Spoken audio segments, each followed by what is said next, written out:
Sharing a Dream by Joanne Mattern. An important speech. Coretta Scott King's husband, Dr. Martin Luther King Jr., gave a great speech in Washington, D.C. He explained his feelings and captured the hearts and minds of people. On August 28, 1963, Dr. Martin Luther King Jr. told millions of people about his hope for the future. Dr. King's dream was that all people would be treated the same, black or white, rich or poor. Dr. King giving the speech. Coretta and Dr. King worked together in the Civil Rights Movement. Dr. King and Coretta worked together toward this dream. They both became leaders in the fight for civil rights.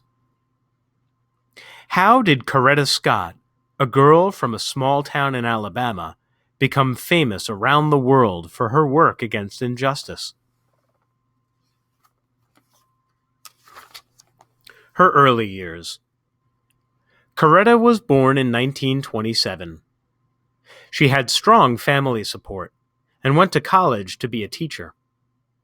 However, she was not allowed to teach because she was African American. She decided to use her musical talents to become a singer instead.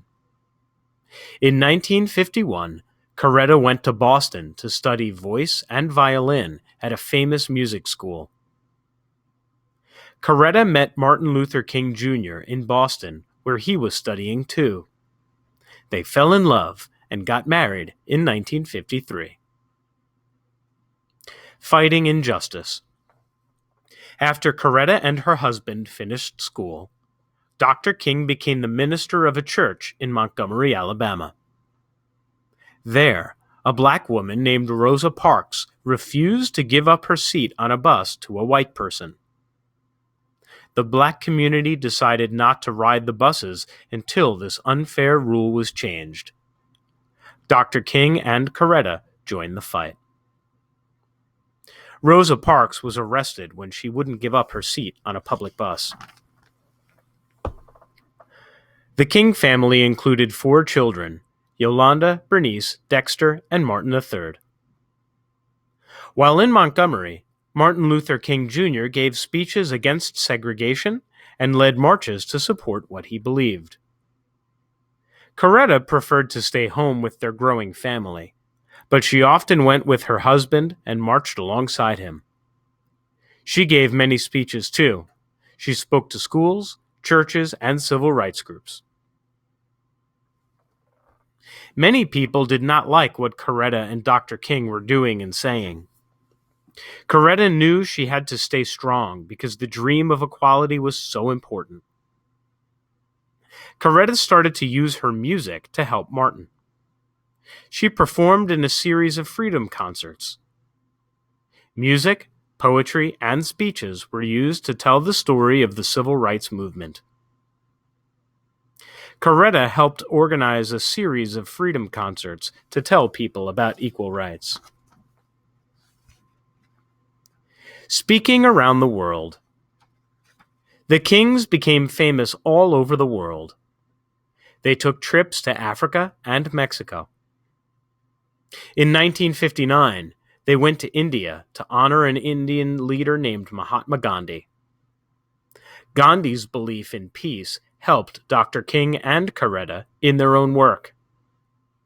In 1964, Martin Luther King Jr. won the Nobel Peace Prize. In 1964, Coretta and Dr. King traveled to Norway to accept the Nobel Peace Prize. Like her husband, Coretta cared greatly about people. As the years passed, Coretta and her husband continued to fight against injustice. They marched together and led meetings. Coretta was a very good public speaker. More and more schools, churches, and civic groups invited Coretta to give speeches. She also worked for peace organizations all over the world. Dr. King's death. On April 4, 1968, Dr. Martin Luther King Jr. was shot and killed in Memphis, Tennessee, where he had gone to give a speech. Many people in the United States were shocked. Of course, Coretta and her children were very sad when he died. But Coretta decided she would keep working toward equal rights for all people. Coretta wore black as a sign of sadness at her husband's funeral. Coretta built the King Center to continue Martin Luther King Jr.'s work for freedom and justice. Just a few days after Dr. King's death, Coretta led a large march. She wanted to show people that work would go on. Remembering Dr. King. But Coretta decided that she needed to do more than give speeches and lead marches. She wanted to build a place where people could go to understand Dr. King's work. In 1981, the Martin Luther King Jr Center for Nonviolent Social Change was built in Atlanta, Georgia. It has a hall for performances and speeches, a library, and a museum. The center helps people learn about and work against all forms of injustice. Coretta also wanted to honor her husband by having his birthday become a national holiday. January 15, 1986, was the first national celebration of Martin Luther King Jr. Day. Coretta met with President Ronald Reagan to try to stop injustice in other parts of the world. Continuing the fight, Coretta kept fighting for rights for all. She gave speeches. She wrote books and newspaper columns. She also fought against apartheid, which was a system of segregation in South Africa. Coretta went to South Africa in 1986.